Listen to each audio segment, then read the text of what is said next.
ഏഷ്യാകപ്പിൽ അപരാജിതരായി ഫൈനലിലെത്തിയ India super ഫോറിൽ ബംഗ്ലാദേശിനെ തകർത്താണ് ഇന്ത്യയുടെ ഫൈനൽ പ്രവേശനം. അർദ്ധ സെഞ്ചുറി നേടിയ അഭിഷേക് ശർമ്മയാണ് കളിയിലെ താരം. ബംഗ്ലാദേശ് പാകിസ്ഥാൻ മത്സര വിജയികളെ ഇന്ത്യ ഫൈനലിൽ നേരിടും.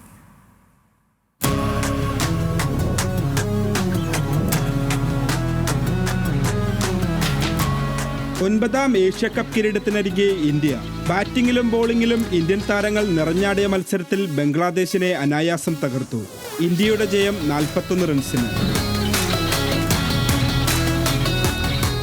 ടോസ് നഷ്ടപ്പെട്ട് ബാറ്റിംഗിനിറങ്ങിയ ഇന്ത്യക്ക് സ്വപ്നതുല്യമായ തുടക്കമാണ് ഓപ്പണർമാർ നൽകിയത്. ഒരറ്റത്ത് അഭിഷേക് വെടിക്കെട്ടിന് തിരികൊളുത്തിയപ്പോൾ മറുവശത്ത് ബംഗ്ലാദേശ് ബോളർമാരെ കരുതലോടെ നേരിട്ട ശുഭ്മാൻ ഗിൽ മികച്ച പിന്തുണ നൽകി. ഇരുവരും ചേർന്ന് 71 റൺസാണ് കൂട്ടിച്ചേർത്തത്.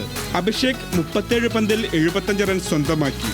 ഗില്ലിനെയും നായകൻ സൂര്യകുമാർ യാദവിനെയും പുറത്താക്കി ഇർഷാദ് ഹുസൈൻ ബംഗ്ലാദേശിന് പ്രതീക്ഷ നൽകിയെങ്കിലും അധികം ആയുസ്സുണ്ടായില്ല. അവസാന ഓവറുകളിൽ ആഞ്ഞടിച്ച ഹർദിക് പാണ്ഡ്യ ഇന്ത്യയെ ഭേദപ്പെട്ട സ്കോറിലെത്തിച്ചു. മറുപടി ബാറ്റിംഗിൽ ബംഗ്ലാദേശിന് ഒരു ഘട്ടത്തിലും ഇന്ത്യക്ക് വെല്ലുവിളി ഉയർത്താനായില്ല. 69 റൺസ് നേടിയ സെയ്ഫ് ഹസൻ മാത്രമാണ് പൊരുതിയത്. ഇന്ത്യക്കായി കുൽദീപ് യാദവ് 3 വിക്കറ്റ് നേടി.